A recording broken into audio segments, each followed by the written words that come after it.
What's going on, y'all? Can y'all hear me? Can y'all hear me now? How's everybody doing this morning? It's already 1 a.m. here in Houston. Headed to the house.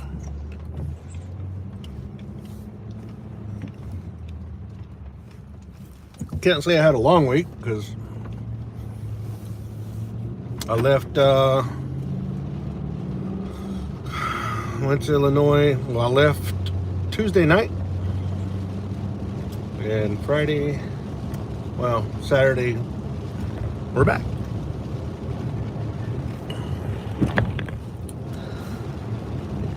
Good day, good day. Good day to all my Australians out there, all my Canadians out there, everybody here in the great US of A. How's everybody doing? Hopefully everybody's is in good health and starting off this new year with a bang. No pun intended.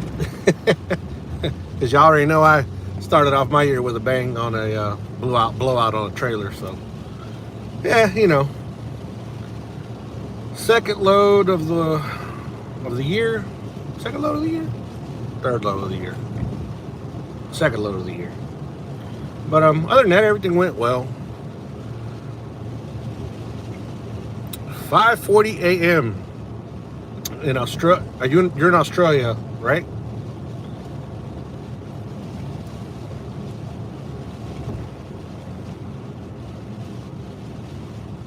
Oh, p.m. Saturday. Oh, yeah, Australia. Yeah, I was gonna say if you're in Australia and it's 5 something a.m. That's, yeah, it doesn't sound right, but yeah, okay.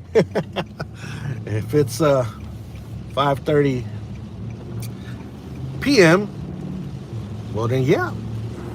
Good day, mate. Sorry.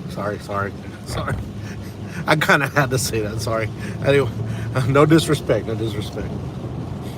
But how's y'all's year going, man? How's y'all's year going? Starting off 2023. Wow. Seems like 1998. I was just getting out of high school. All these years later. Jeez, getting old. That's sad. That's actually really sad. Made me feel like crying.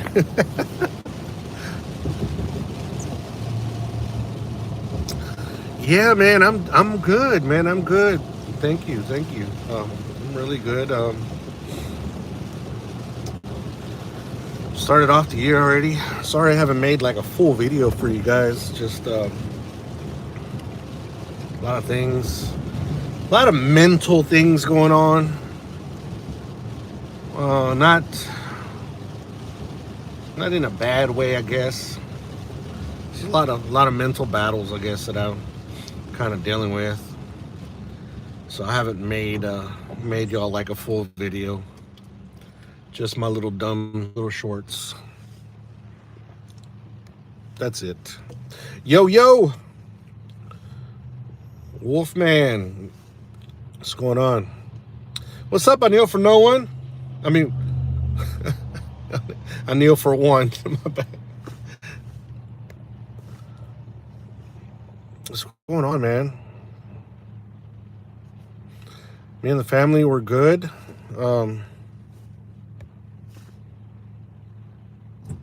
We're good. Work is a little stable. Work is a little stable. Dying breed, what's going on? Yeah, the passing of a family member definitely. Man, I didn't think I was. You know it's gonna happen, right? You know it's gonna happen that you're gonna. Sorry, I'm gonna go this way, guys, with you, but sometimes you just need to vent with some people, and you guys are the people I'm venting with. But sometimes, I mean, all right, get back, George, get back. So I knew it was gonna happen that you're gonna lose a a close family member. Well, I did lose a very, very, very, very, very, very close family member. He was my cousin, but he was like a brother of mine. Gosh, almost a little over 10 years now. And, but like losing my father, losing somebody that close was like, I don't know, it's hard to explain. If you haven't been through it, don't wish you to go through it anytime soon. But if you've been through it, you understand my pain. Like, there's a lot of ups and downs, and a lot of times, for me in the trucking business, whenever I sometimes I feel like something happens to my truck or whatever, and I feel like I want to call my dad, and because he was a great, handyman, mechanic, he knew a lot of stuff about vehicles. And I pick up the phone to call, and I can't. Yep, there's that. So, just been fighting a lot of that type of thing. But still trying to push on though. Still trying to push on. Trying to make sure that I'm a good role model to my kids. Try to remain strong, just all of that good stuff. But yeah, that's what's been going on. That's why I haven't created a video. And I had something so awesome happen to me. Those of you that are here watching, all 7 of you, so this is what I want to make the video about, so you guys will know. So it's like I'm not gonna upload this live. I'm gonna delete it as soon as I'm done with it. But something pretty amazing happened to me in my life at the end of 2022, and it was something that my dad always wanted to happen. He always wanted this to happen to me, or for me to accomplish this, and I know for some of you guys, you might take it for granted. Those of you that are not from the United States, well, I'm sure that it's kind of a similar situation in your country, but so I was not an American citizen. For those of you that didn't know, I was not an American citizen, and I had gotten into a little trouble, nothing major, but enough that it could look bad enough for me to get deported from the United States. And so I've always been illegal, well, not always, but since 1998, I've been a legal resident of this country. So I've been a resident of the United States for a long time. And eating some raspberries. Anyways, so about 2002, 2004, 2002, I got into a little bit of trouble, and they put a damper on my plans to ever become a citizen. And my dad always wanted that. That was like one of his dreams. He's like, I want to see you become an American citizen. And he goes, I'll pay for you to become an American citizen. And I'm like, Dad, it's not the money. I'm scared that something could happen. You got deported from New Zealand. Oh, that's okay. So you you actually lived what I feared.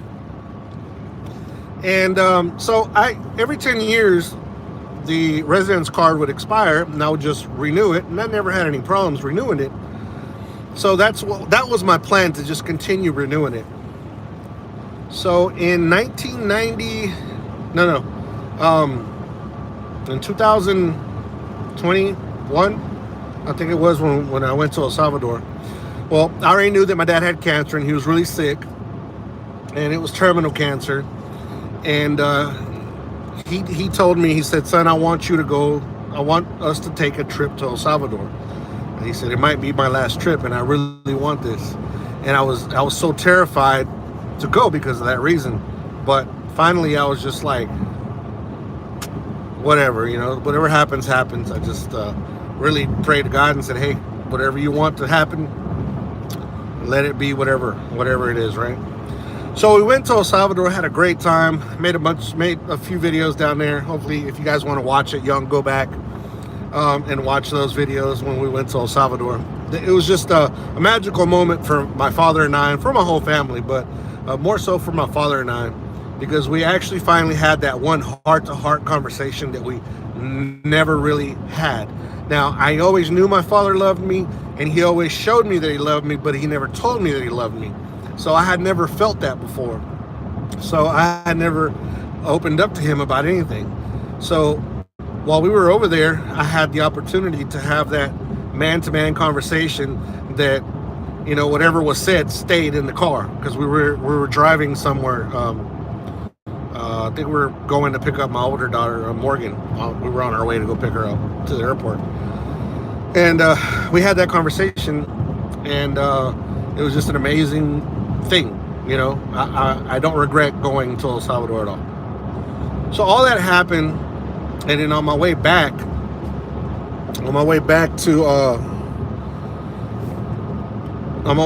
the United States, we went through customs, and they asked me, they said, have you ever been arrested for anything? I said, yes, I have, you know, because lying to a government person is a no-no anywhere. Especially like the government. Police may be a little different, but the government, never, because they know, they see everything in front of their computer. So, I mean, for him to ask me that is because he saw it on the computer. So for sure I wasn't going to lie then. And I was like, no. I said, yes, I've been arrested. He said, okay, well, you're going to have to go into secondary.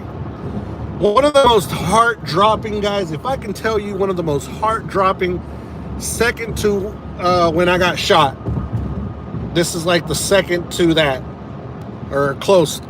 They can battle out how I felt. Like my heart just dropped. When they said you're going to go to secondary, and then they told my wife, you go ahead and leave. And like, who's here? Oh man, I missed somebody. Was that Dying Breed? But anyways, so Richard, what's up, my brother? So anyways, back to the story. They told her to leave, and that it's going to be a while before they see me again. So when they said that, I was like, holy crap. Like, I'm done. I'm going back to El Salvador. This is it. So they took me into immigration, and this guy, man, this is,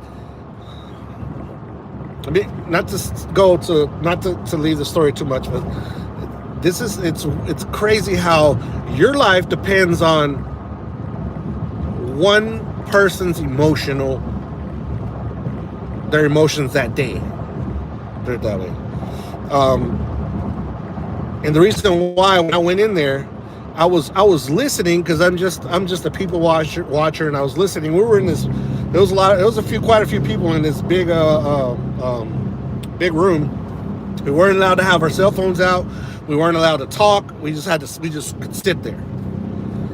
And I was paying attention to how they were treating a lot of these people that were coming in there, and a lot of them, you know, they really had no reason to have them in there, but they were talking to them like it was like a game to them. Like these immigration officers or customs officers, it sounded like it was a game to them. They would high five each other after they talked to somebody a certain way, and it was crazy how anybody would have that power to hold that power up, you know, against another human, that you have the power to change somebody's life, period.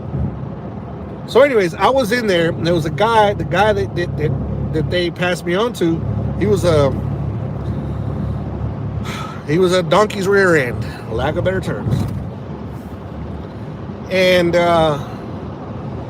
he would get me up and ask me dumb questions, really the same question over and over again. Are your parents American citizens? Yes, sir. I'm always, you know, I try, even if I don't know you, I try to always be respectful. to whoever you are. And yes or no, sir, is the way that I talk to a lot of people. If I don't know you for sure, it's yes or no, sir, yes, ma'am, no, ma'am. But anyways, so he was asking me all these questions. I was being very polite to him. You know, he was being a donkey's rear end. And he's like, are your parents American citizens? Yes, sir. Your sister American citizen? Yes, sir. Is your wife American citizen? Yes, sir. Is your family, your kids? Yes, sir. All right, go sit down. I'm like, okay. And I'd go sit down. And then he'd call me back and ask me kind of like the same questions again. And then he would be like, you're going to be here a while. You're going to be here a while. Now, this guy, I mean, not to take this, no, I'm not going to go there. But anyways, so he's like, you're going to be here a while. You're going to be here a while. He kept telling me that. So I was getting fed up. I was just getting kind of upset, sad, mad, scared, all these mixed emotions I had going on. And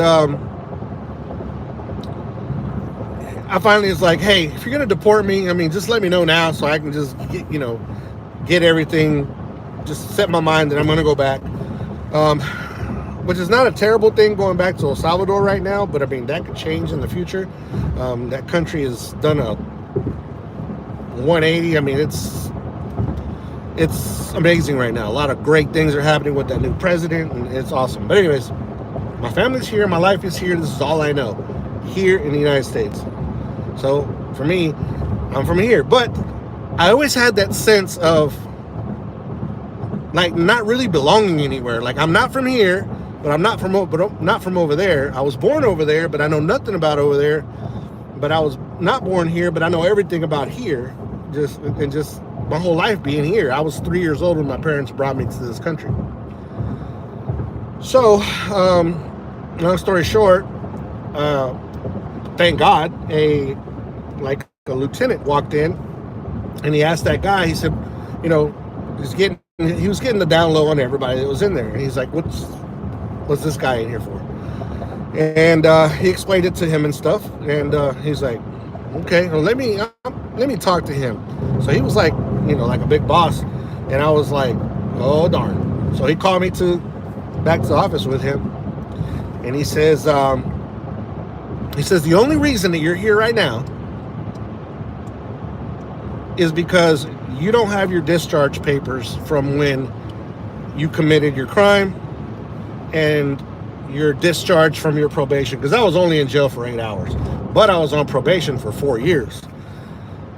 That's another story. So I got my probation papers, and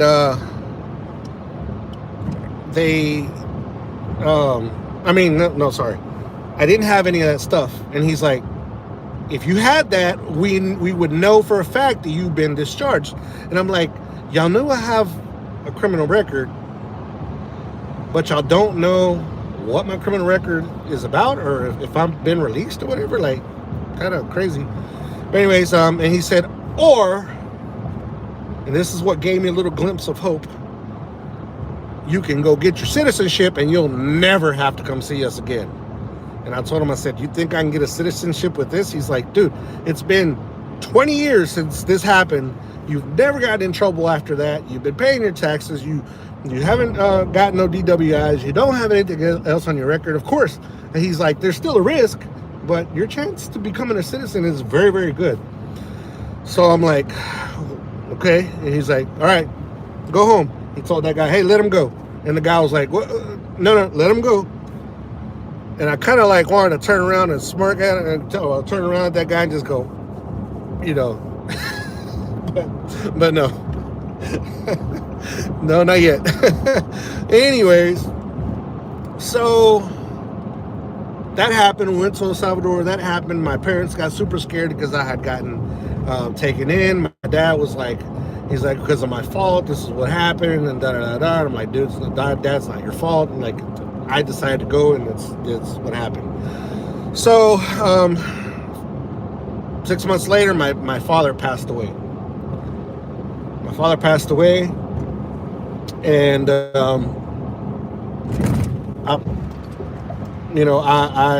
always wanted to give him that, me becoming an American citizen. So I I had a motorcycle, had a Harley Davidson. Love motorcycles, love Harleys.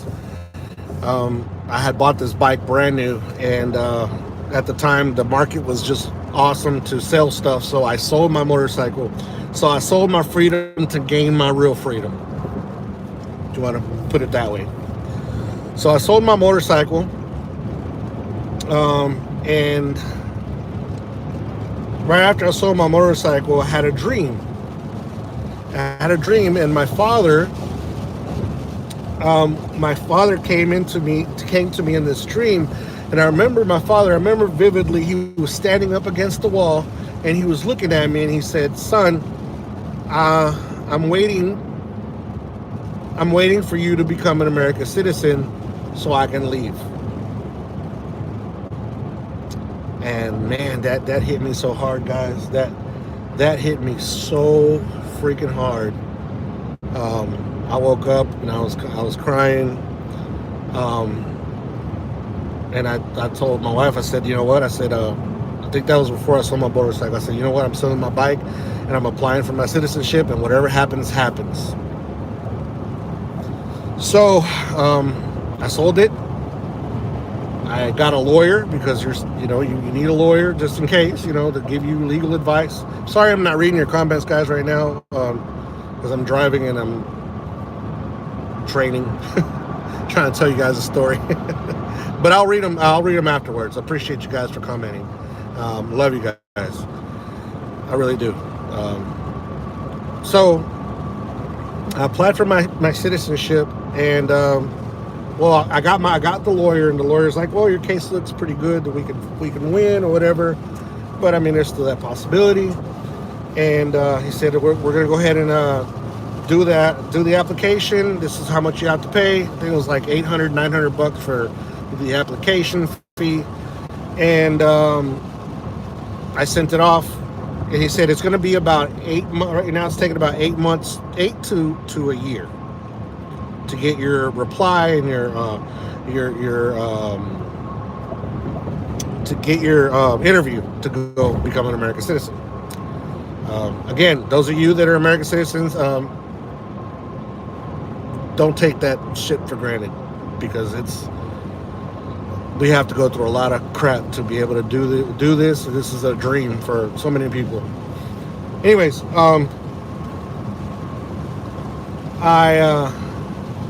so I applied, and I don't know exact dates, but exactly a month and a half after I applied, my lawyer emailed me. He's like, hey, you got an interview already for November 8th.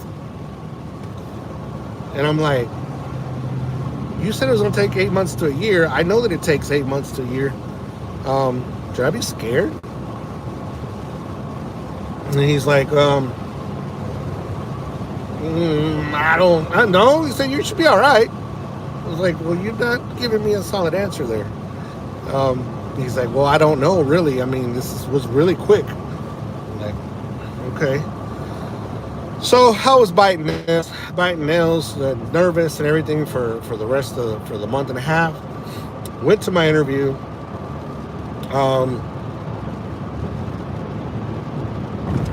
Was like super nervous. Went in there. The officer that was in there that did my interview was freaking awesome. He was like so cool.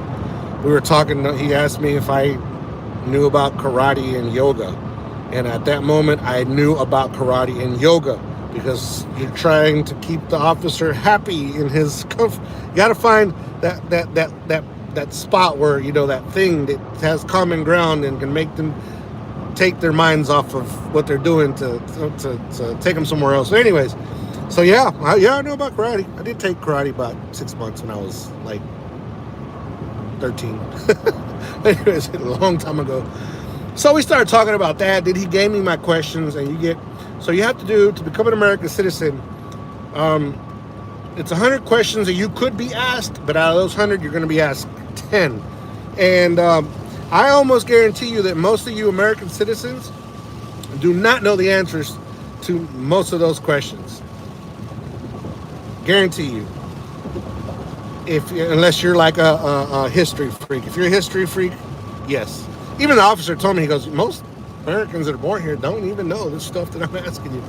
So some of it's real simple, like some of it's super simple, like who's the president, who's your governor, how many stripes are in the flag, and what do the stars represent, how many original colonies are there, what are the first original colonies, just like questions like that. So I passed that. He asked me 10 questions. You got to get 6 right out of the 10.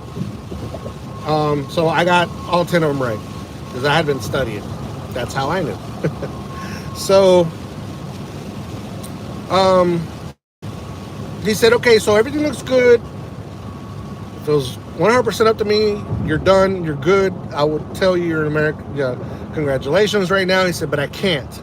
And I'm like, oh my gosh, what happened? Like, what's going on? And he's like, well, since you do have that record, I got to go up to my managers and they're gonna, they'll look at it. He said, but I see that everything should be okay. He said, by the end of, this was like I think a Wednesday. He said, by the end of the week, you'll have an answer. Either by the end of today or by the end of the week. I'm like, fine. So the end of the day came and went. The end of the week came and went. And I was like biting my nails. I was like super nervous, just going crazy. Like, what's going on? They're trying to see where I'm at so they can come pick me up. Like, this is over with. Just all the bad scenarios you can think of in your head are going on. I got the email. I was in Carthage, Texas, on Highway 59 when I got the email saying, congratulations, you have been accepted, and this is going to be your date for your swearing in. And oh my gosh, guys, I'm going to sit here and tell you guys, I pulled over. I had to pull over because I was so emotional. I had to pull over, threw my flashers on, pulled over, and just started bawling. Started bawling out of control, just crying and like, wow, like it's finally gonna happen. I wish my dad was here to see it happen. Just all kinds of emotions. I called my mom. I was crying, and as soon as she hears my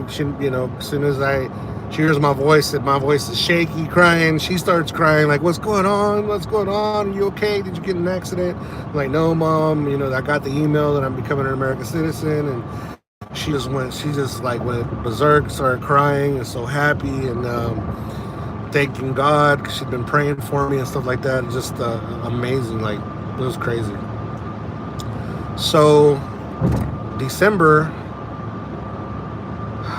what date was that? I suck at dates, but so December I went and I did my swearing in. It was another emotional moment for me, and I finally became an American citizen. And they gave me this little flag that normally everybody cherishes and takes it home. It's an American flag and it says United States citizen on the little stick or whatever. And I promised that I was going to take it to my dad. So I went to his gravesite and I I took it to his gravesite and put it there. And I, started crying again and just told him, Dad, I did it. I finally did it. What you always wanted, your dream. If this is what you were waiting for, you can go in peace, Dad. Go home with your siblings and your mom and dad or grandma and grandpa, and yeah, that's, guys, don't if you're born in a country that you're free, don't take it for granted, please. And don't get upset for the people that are trying to come to what you were lucky to be born in. All those people that are fleeing, coming to countries like this, are people that want that story that I just told you guys. They want that story, 99% of the people coming here are not rapists. They're not bad people. They're really good people, and they want to add to that country to be able to make that country better. I promise you, guarantee you, they're not here to harm anybody. They're here to do well, and everything went in full circle with my dad. You know, him coming up here illegally, bringing us up here illegally, and doing what he had to do, and getting us to where we're at now. So that's the story. That's the video I've been wanting to make, and I don't even know if I'm gonna make it because I don't know. But I want to give a shout out to friends and family, to Kevin, one of my homeboys we've been friends forever, and throughout this whole ordeal, I kind of quit talking to him because of just things I got going on. And shout out to my family, to all of you guys that have always been here for me. No matter what, you guys are here for me. There's some new people here, but there's a lot of my ride or dies are still here, which is so awesome. But there's a lot of new people that really don't know much about me, and they're kind of, throwing stuff. I made one video about a little four-wheeler, a car that jumped in front of me, and then that it was like a semi that was on the shoulder and everything. And I said 4 seconds on, that I was behind that car 4 seconds. I just said something, and I didn't even really pay attention to it. And some of you guys went and just combed through that, like rewinded it and forwarded it, and was doing all the math and how far I actually was. And I had a lot of bad people calling me a liar, people calling me just every name in the book that you can think of. I've been called because of that one video, which is crazy, but it's what it is, man.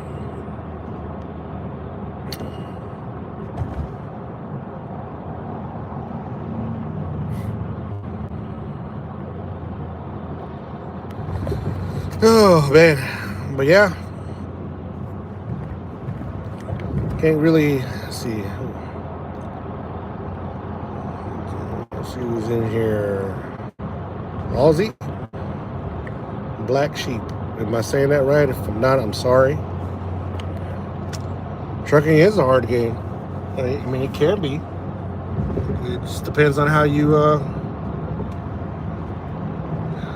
take it, really. I used to be really hot-headed, really everything, people jumping in front of me, I'd be cussing them out and just all kinds of stuff, and I'd break down. I would just get all like crazy and berserk and all that stuff. And now, man, I just learned to just start controlling that stuff.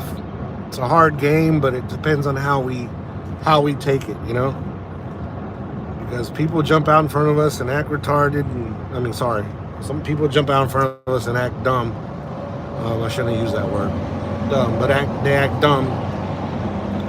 And if we act dumb with them, then we're going to end up getting into an accident. Somebody's going to get hurt, killed, and whatever. So, it's not worth it.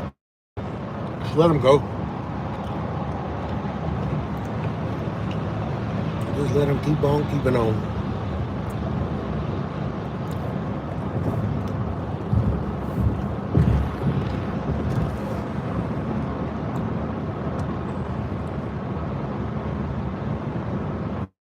Driving got you two marriages? I can see that.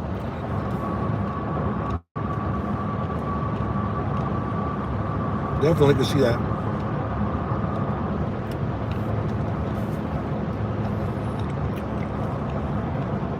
I'm about an hour away from home.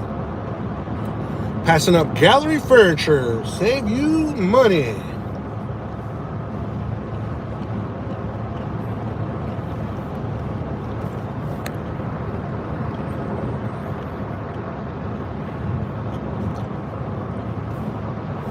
Thank you so much.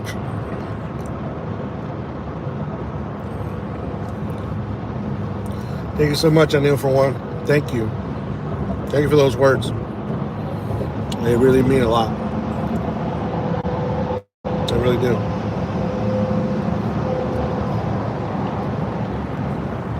Passing up the mail guys, UPS.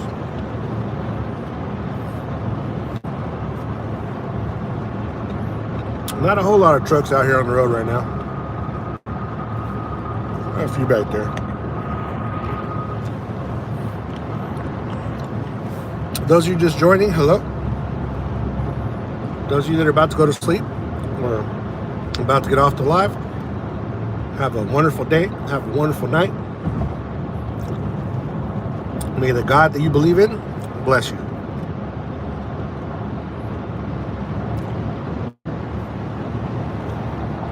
So I'm gonna keep on rolling on into the house.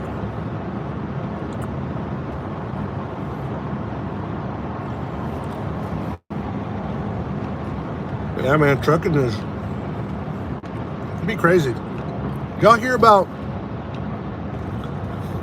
that trucker?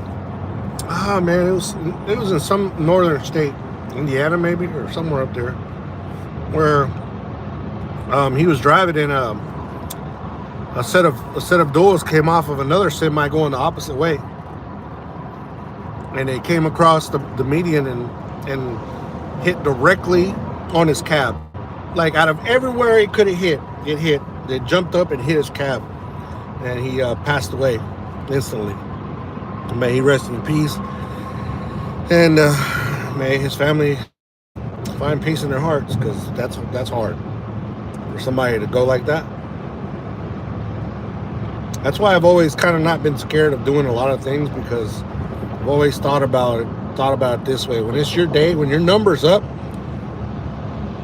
when the God you believe in says, hey, today is your day.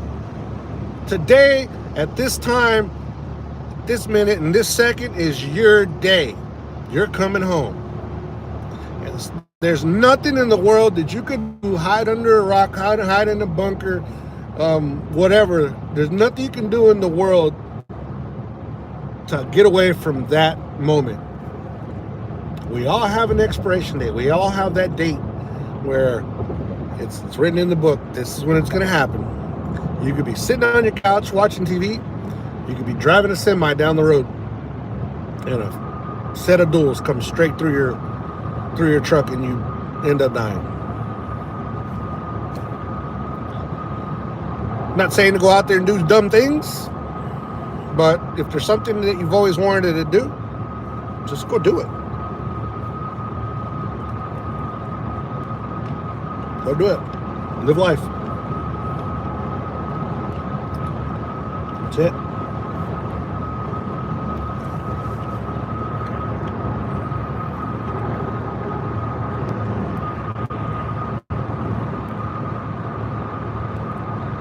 Thank you, Pat. Thank you, Richard. Thank you. You have a good weekend. Hope to see you out here soon, brother. Hope to see you out here soon, pulling that flatbed.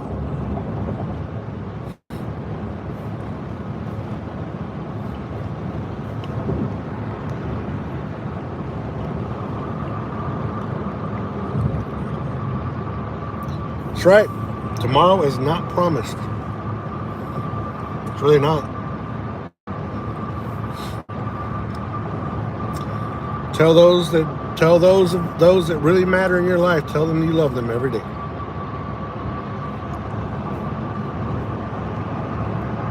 Every chance you get.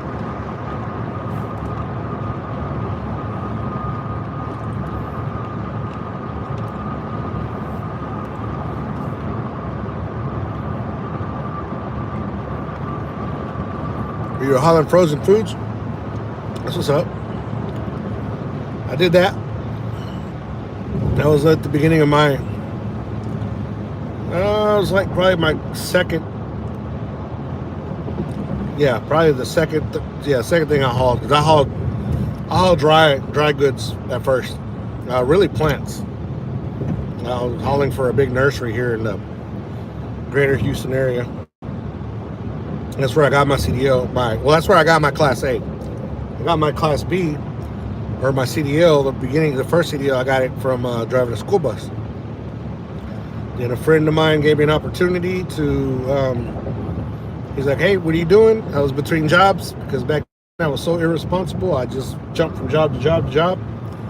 And I was between jobs, and he's like, hey, you want to come drive a truck? I'm like, okay. Where do I go get? He's like, I'm gonna train you, man. I got somebody to train you. So that's how I trained. And not too many people could say that they trained their father to become a truck driver, because it's normally the other way around. And so I told my dad, I said, Dad, you want to go drive a truck? I know you love driving. He was washing cars for a dealership in the little town we're from, Huntsville. And his life just completely changed whenever he became a truck driver. So I trained him. The guy, my friend, he's like, you train whoever you want. They want to become truck drivers, bring them up here. You train them. We'll pay for the training. We'll pay for their miles. We'll pay for your miles, everything. Like, heck yeah. So I trained uncles and friends and cousins and my father.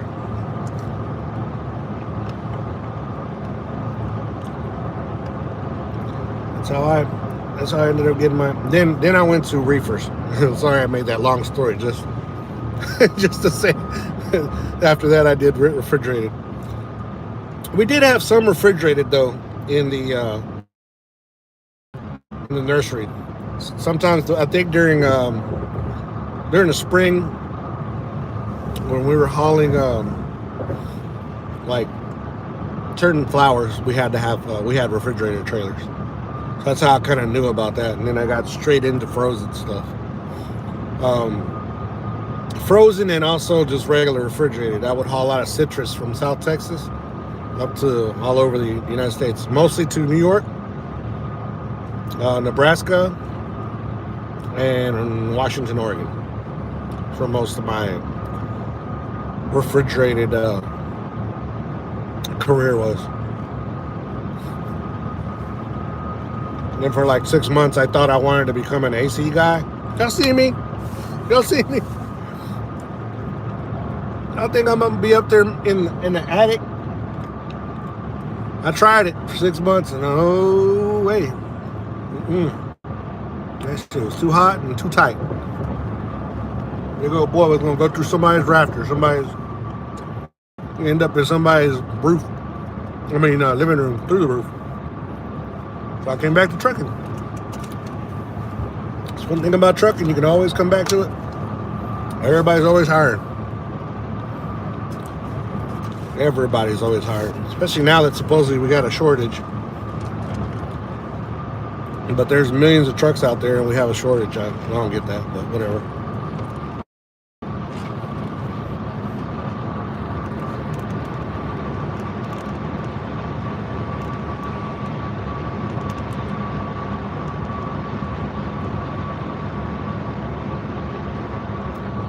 Oh, that's what's up, man. You gonna come over here to Hennef?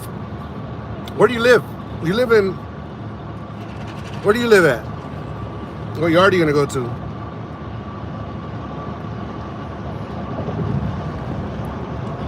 Hennef just bought CC Cobb. And they had bought Superior a couple years ago. They're just gobbling up all these smaller companies and becoming a bigger company. Hopefully we can see more work. I haven't here lately, but it's in the middle of a transition, so it kind of gets a little weird whenever another company gets gobbled up. All right, four-wheeler. You know you got that other lane way over there. You gotta come over here on me. Be careful, be careful. I'm gonna let him go because driving kind of dumb out there. Gas is very cheap. You haul, you give it all it got, whatever. Give it all it got.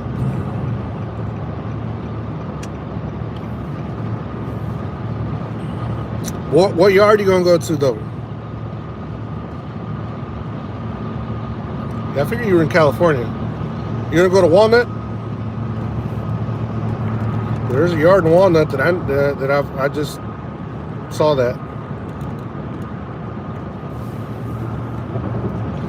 Walnut, California. It's crazy because I worked for a company called Bulk, B-U-L-K, Transportation out of Walnut, California. I left there, came over to Miller. Miller got bought by Heniff. Bulk Transportation went out of business, and now Heniff has a yard where Bulk used to be. Full circle. So I could end up going back to that yard. I used to like going to that Walnut yard though, because right across the street was a California. Just hands down has an amazing, just one of the best variety of foods, and whatever the food is, it is good. Like, it is very, very good. It's a big. So, anyways, around that area, Walnut, California, there's a lot of Asian restaurants, a lot of Korean, like authentic Korean, authentic Vietnamese, authentic Chinese, like a lot of really good authentic food. And I loved going there. Loved it. Like, y'all can't tell I like to eat, right? But we would also go to those good taco places. Texas probably.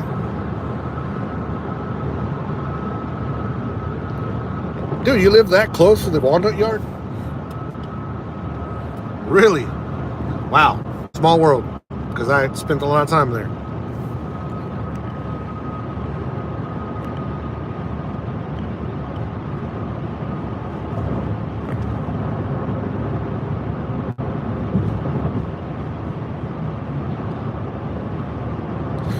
Yeah, well, the OTR stuff, yeah. I mean, mine is more like regional, I guess you could say. I don't know what you call it. Dedicated. I don't know. It's out and back. I'm only gone tops 4 days, 3.5 days, because I left Tuesday, and this is technically Friday night, Saturday morning. And I left Tuesday night, like around 9 p.m. So I was only gone a couple of days. That's usually my schedule. I'm only gone a couple of days. Those loads pay pretty well, and I'm home to spend the rest of those days with the family, so it's a good balance for me. I'm not going to say that when you come over here it's going to be like that, because, of course, with every company you got to kind of prove yourself, and you got to kind of have to climb the ladder. But a lot of us do have that type of schedule. I do still live about that far. Sure do. And the little bitty town of Willis, Texas, which is all of a sudden just blowing up, going crazy big. Used to be one traffic light. Now we're up to 6. Well, we're growing. We got 6 traffic lights now. But it used to only be one traffic light for years. We got us a couple of big brands coming in. Well, a Texas brand is a big Texas food chain. It's called H-E-B Groceries. We just got one of those in town, just opened up, where everybody's excited. Of course, small town, everybody gets super excited when something new opens up. We have Kroger, Starbucks. We have Starbucks. Imagine that.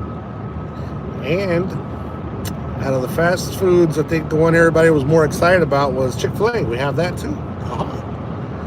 And we're about to get a new Starbucks-like kind of place called Dutch Brothers, something like that. So little town's growing. It's amazing. I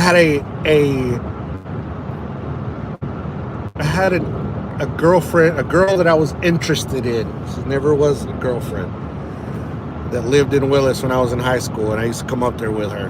That's when there was one light. But nothing ever happened between her and I, unfortunately. Oh yeah, you've been to that Lowe's many times? That's what's up. I literally live about 4 miles behind that, if that far. That's where I used to park my truck all the time at the Lowe's. And then it started getting too crowded, so I always show up at late at night, and then by the time I get there, parking was full. Then I migrated to McDonald's that had parking all the time, and then the McDonald's started getting full, so I just started leaving my truck at the yard, and I just drive my car to the yard. I think it's safer at the yard. It's locked up. There's cameras everywhere, so it's safer there. But yeah.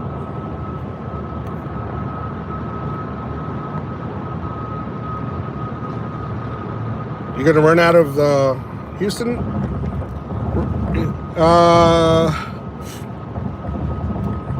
If I could advise you, give you a little bit of advice.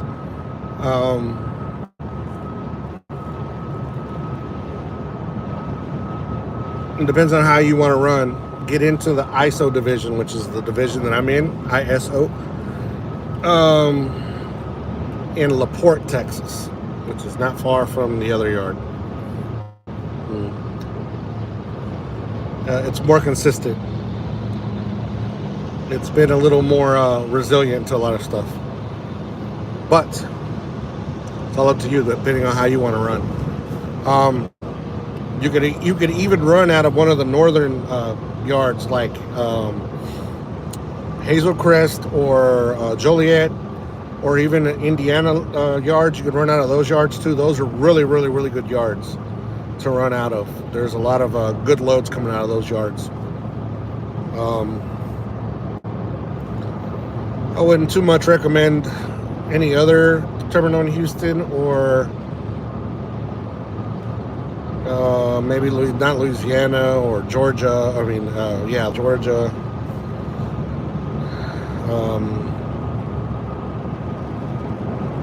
So the one's a decent yard. Money-wise, another decent yard is New Jersey. Not that anybody wants to go work up there, but only because you're from that yard doesn't mean that you have to stay at that yard. That's just your home yard. But you can go everywhere. It's all up to you.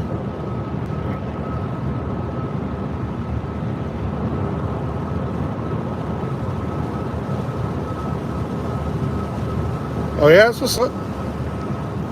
The Koala Wash, huh?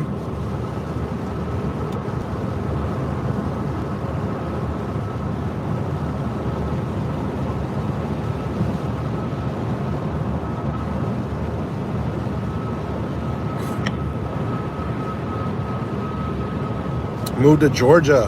How you like living in Georgia? I don't know. Kind of don't. I'm not feeling Georgia too much.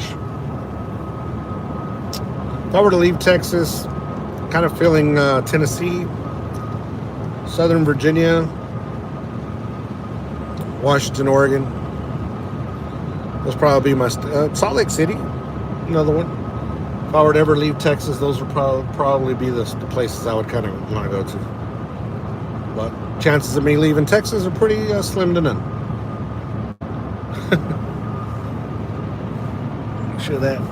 Make sure that Popo didn't follow us. Not speeding though.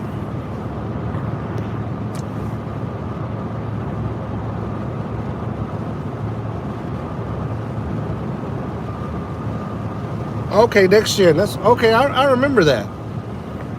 Okay.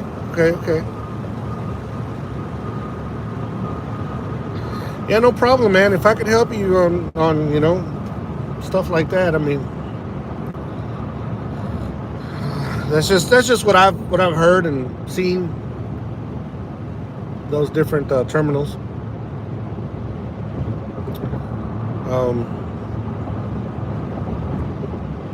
I don't know, even I don't know anything else much about the other ones, so like Arizona and California, as far as like work out of there, because I've never went over there with us.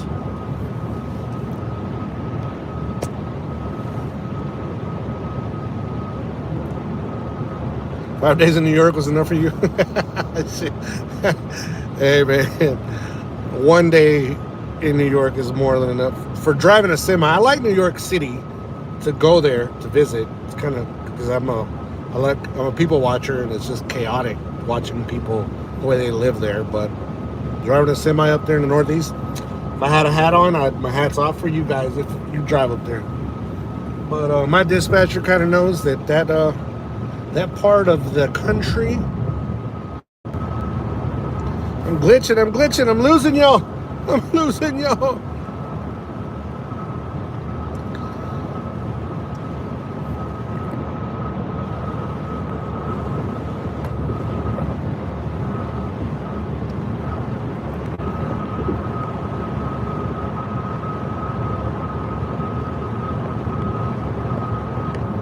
Okay, you're over here visiting. That's what's up.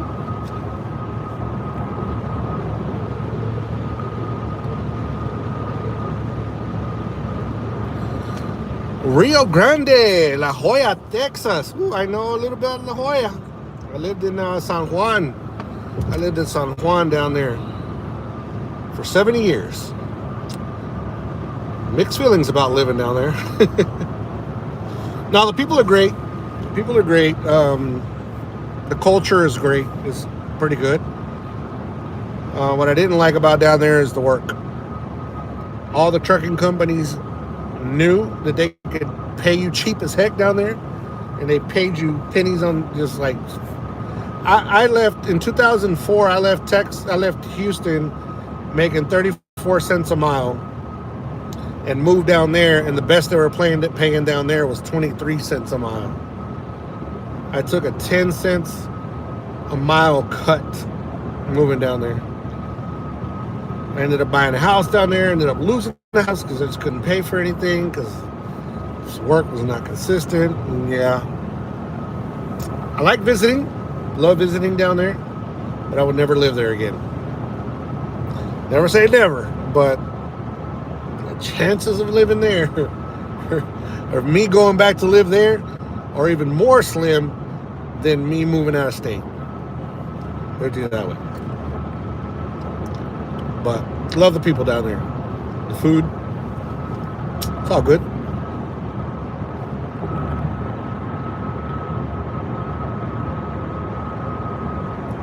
Yeah, a lot of lawlessness and crooked. There's a lot of that. And one thing that I noticed about living down there is that you can make money potentially working down there, but you have to kind of be from there because you have to kind of know everybody down there. It's all about who you know. It's how you're going to get a good job. I didn't know nobody, so I got the shitty jobs.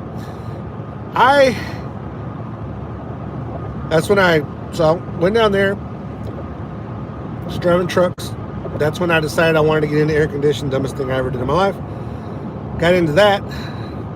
Then I went to work for an apartment complex. Hated that shit. I did all kinds of odd jobs down there in the valley, man. I went and drove a forklift out in the field.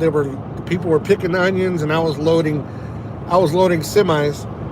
And I was like, and now that I think about it, man, that was like the dumbest thing. I was loading semis, getting paid like $6 an hour, $7 an hour, with me already having a CDL Class A with experience. Potentially, with the potential of making 3 times what I was making loading the trucks. And I was down there loading the trucks. And finally I said to myself, Jorge, what are you doing, bro? What are you doing? You're loading out here in this field. Not that's all. Not that work is bad. That's all honest work. It's all honest work. But I was like, dude, what are you doing driving this forklift while you could be driving the truck? Like, you got that experience, bro. Open the eye moment right there. So got back to driving trucks. Haven't stopped since.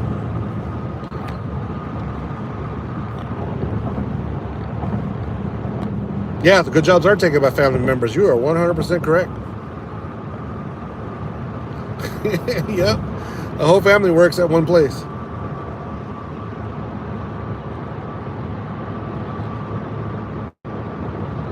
First truck you drove was a 1419 Benz? Don't know what that is. Don't know what that is. 1419 Benz. I'd have to look that up. I'm going to have to look that up now. Now you got that stuck in my head.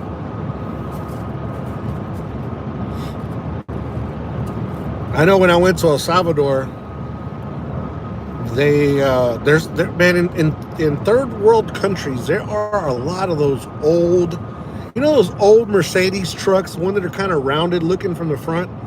Is that the Mercedes Benz that you're talking about? They're kind of like rounded looking.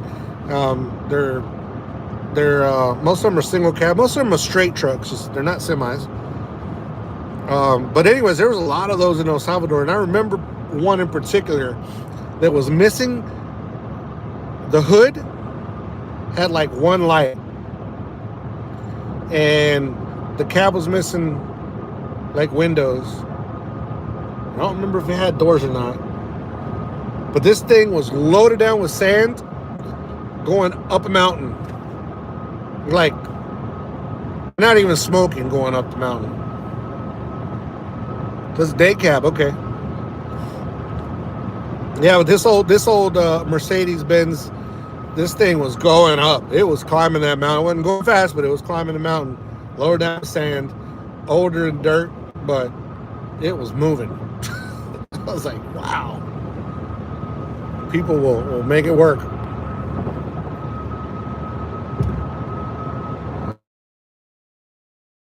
Me, thank you about that.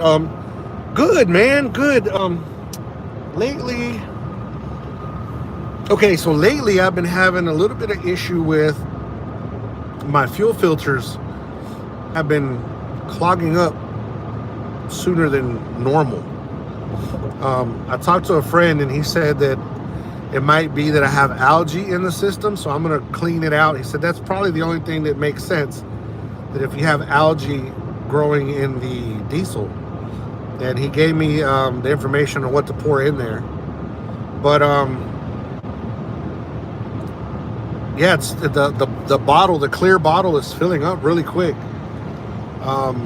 Took like 3 weeks for it to fill up, or it started filling up, so I had to change it. And then now that I just changed it, the day I left, I changed it Tuesday, and it seems like it's already creeping up in the glass. So I don't know, but she's been running strong, running good.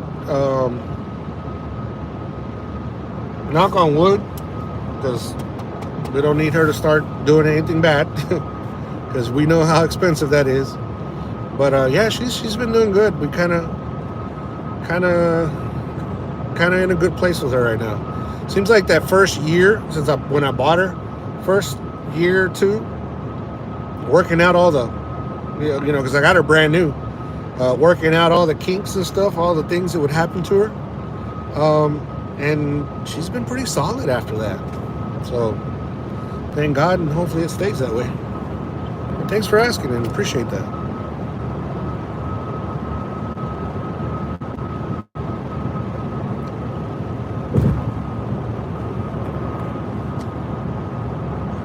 What's CRO?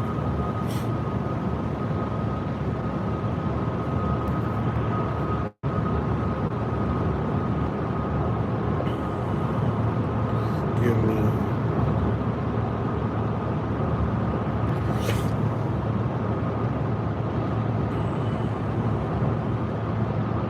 Yeah, I was thinking that too, guys. I was thinking that too. The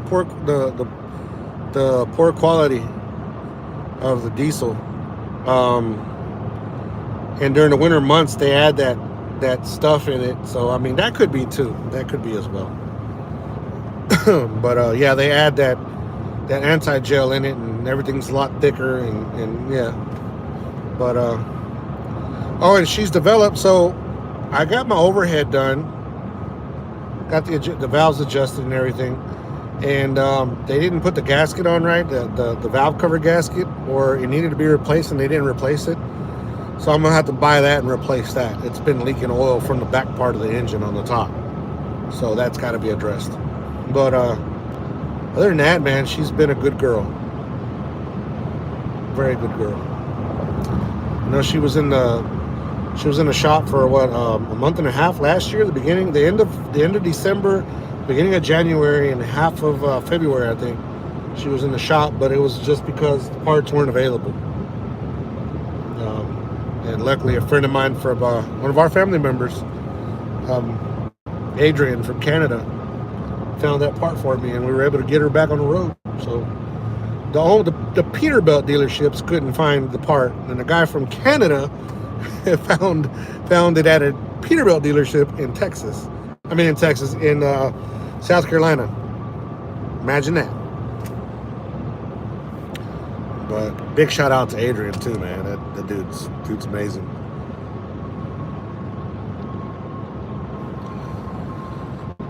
Man, appreciate you guys for staying awake with me or being here with me right now through these my drive home, man. Do I like Cat motors? I drove, of course. Who doesn't?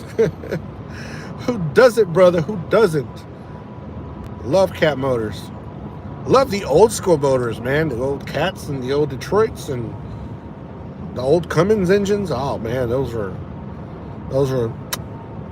the bulletproofs, man. The bulletproofs. But unfortunately, Caterpillar pulled out of the Class A trucks. They decided they didn't want to do it. They didn't want to deal with that emission stuff. Was a good stand. I mean, you got to be a strong company that you like stand up against that and say, yourself, I'm gonna take it away from y'all diesel truck, from your semis, and just keep on doing my thing. But yeah, Cats are amazing. I drove one that was actually my first semi was a Cat. Had a Cat. I drove I think I've driven about 4 different trucks with Cats.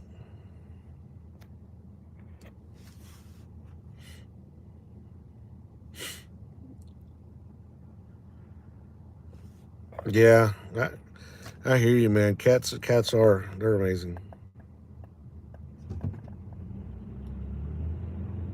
Thank you, Jose. Thank you. God bless you. Have a great, amazing weekend with your family or your friends or whoever you spend your weekends with. Thank you so much. I really do appreciate you for being here with me. Jim! Man, you see, that's crazy, Jim, if Cat's coming back, because isn't it kind of too late for them to come back? Why am I saying that? Because whether we like it or not, whether we accept it or not, combustion engines are going to eventually be a part of the past. Do I like the idea of electric trucks? Kind of, if they're reliable and if they got them up to however it needs to be. Because I love cars. I love cars, trucks, stuff like that. I just love new technologies and all that stuff. Trucking, as much as we like it, the old school stuff, it kind of needs to evolve eventually. Cars have evolved. Why not the semis, right? But anyways, but yeah, electric trucks they're not there yet. But yeah, but like you're saying, Cat's coming back into the trucking game. I'm just feeling that it's a little too late, unfortunately. But if they do, hey man, 100% agree on them. Love those engines. If they're as reliable as they used to be. They were just so expensive. Cats are just so expensive to maintain. I mean, when something breaks, they are high dollar. High dollar. You don't think they'll work? You know what, man?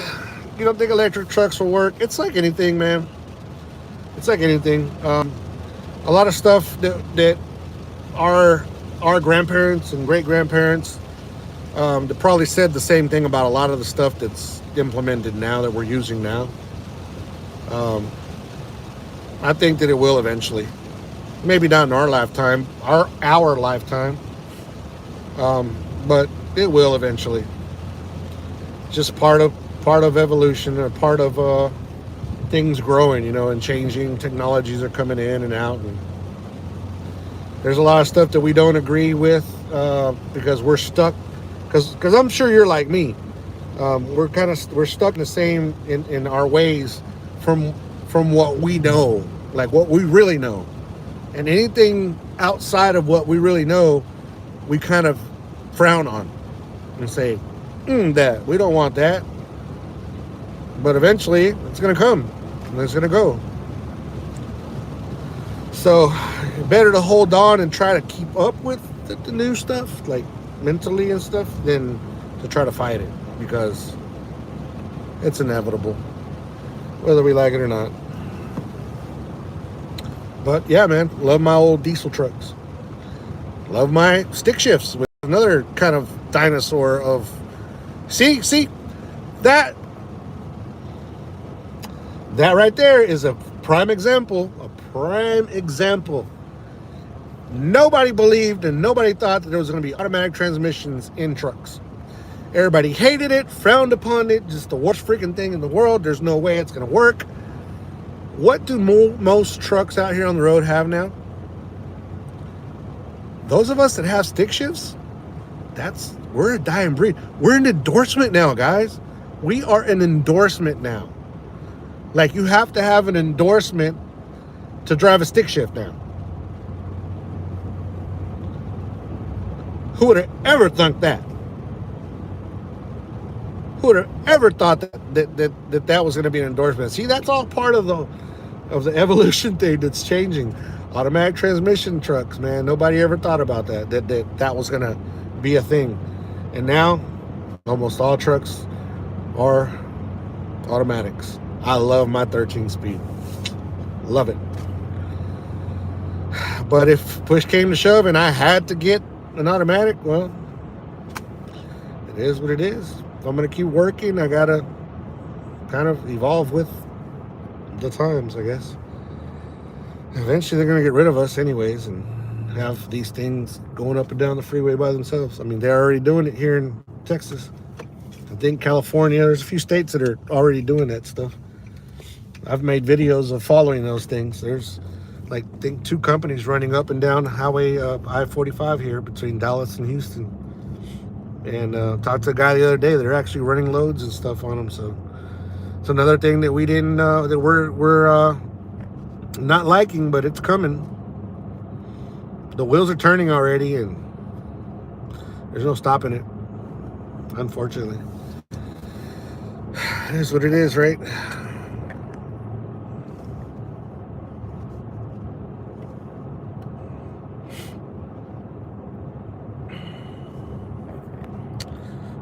Yep.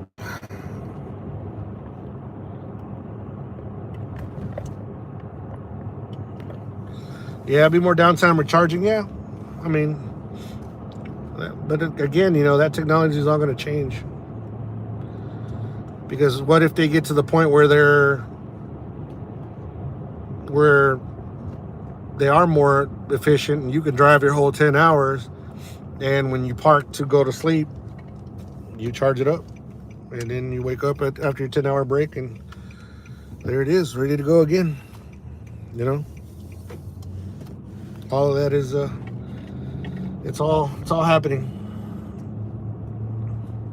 That's why I don't really fight against it. I just ride with it, man. What can we do? What can little old me do to change that? Nothing. Absolutely zero. And as history shows, us truckers can't get together to do anything productive. All we do is a lot of times is tear each other down instead of build each other up and stand all together and rail against different government agencies that are changing our world and all that stuff. The airline companies do, and train companies do. Like, everybody gets together to even cops to push, where things don't change drastically. But us truckers, we never get together. A lot of us can say we're going to stop our truck for the week. What are we doing? Hurting ourselves, because everybody that's saying that are owner operators. And the percentage of owner operators opposed to big companies is like, what? I don't know. You guys tell me. 10%, 15%, 5% of the trucks on the road are maybe owner operators. And we're the ones that are raising hell because all the big companies are in bed with the government. So it's never going to change for us. It's just going to get worse. The owner operators is going to be a dying breed. We're a dying breed, guys. We're a dying breed. Company drivers are going to be the way to go. Unfortunately, it just is what it is. I know at one point, a couple times already in the past couple years, they've been trying to get truckers together and we're going to go do this and we're going to do that. It never happens. So it's frustrating, right? It's frustrating. I know. Frustrates me every day, but I don't let it get to me either. It's frustrating, but I don't let it get to me. Not 100%. Because, we're lucky and fortunate to be in this country where at least we can do a lot of stuff that a lot of people in other countries cannot do. So that's that.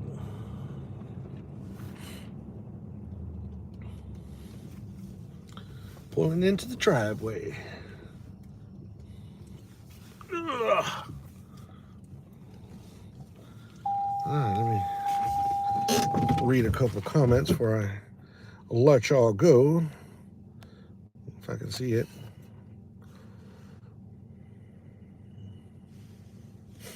Electricity is dirty to produce. Yeah, of course it is. Nothing eventually is. Nothing is going to be ever 100% ever, unless we can figure out how to push trucks down the road with sails with air. Then they'll find something that's bad about that too. We can go at it all kinds of ways, and like I said, the ball's rolling, and nothing little us can do. It's all about big money. No matter who's in government, whether it's the R's or the D's, political parties, neither one of them give a damn. They're all for themselves. Neither one of them give a shit about us. Anybody can say that Mr. T was here for us. He was never here for us. He was here for himself. And Mr. J that's up there now is more lost than anything could ever be. So, but yeah, I don't like talking about politics on this channel because a lot of you guys are very emotional about that stuff. I just don't give a damn because they don't give a damn about us. They don't care about little old me and you. It just is what it is.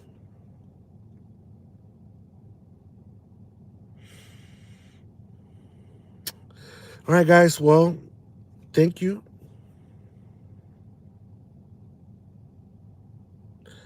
Our truck stops are not going to, I bet you they will.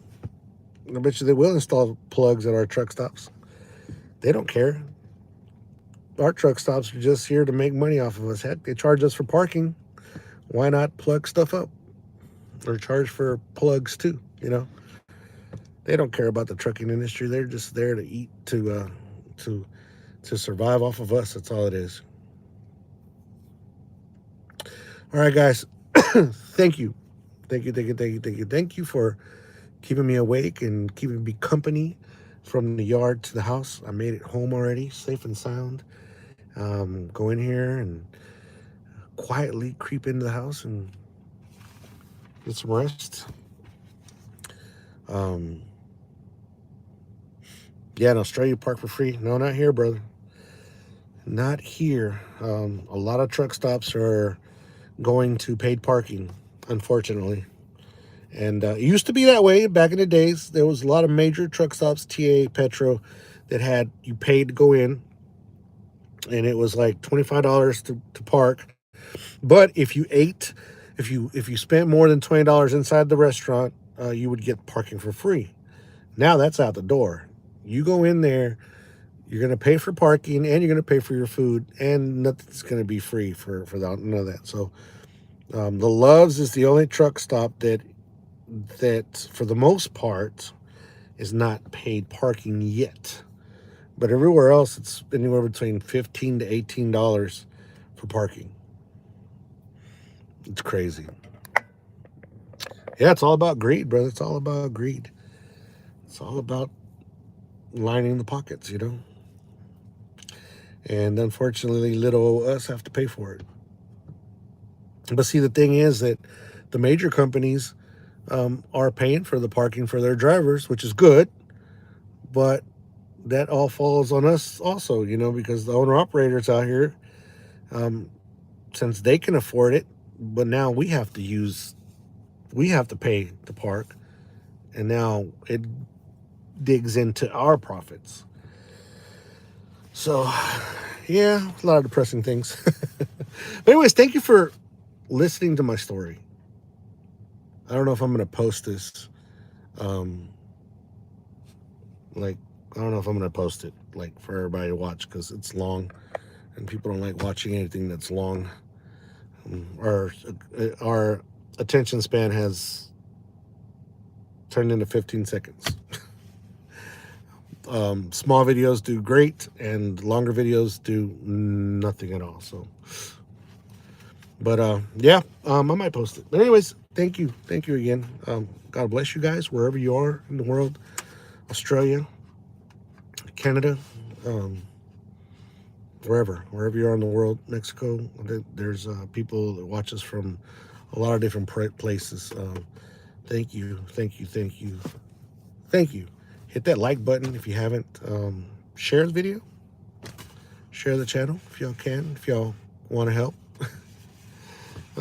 But yeah, stay safe, brother. Take care out there in Australia. Hoping to go one day soon. One day. I have a cousin that lives in Brisbane.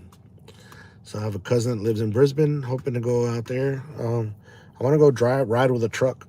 I want to start going different places around the world and ride with truck drivers and telling the story of the truck drivers that are out there that don't have it as easy as a lot of, like maybe in Australia, it's maybe an easier life as a truck driver than somebody in Colombia. Here in the United States, truck driver life is easier than somebody in an Asian country. I mean, I don't know. Like, I want to do all that. I'd love it. I think I would love it too, especially being able to see the diversity, the difference in people. I love people. I just love people. Love meeting new people, talking. As you guys know, I like to talk. But yeah, I would like to meet up with somebody over there and ride in the truck with them. Hey, if you can allow me to ride with you, who knows? I'll be happy to go ride with you, or if not ride with you, go hang out, talk to you, and meet you guys. Just that's it. God bless you guys. Peace. See you guys on the next short or the next video. I'm out of here.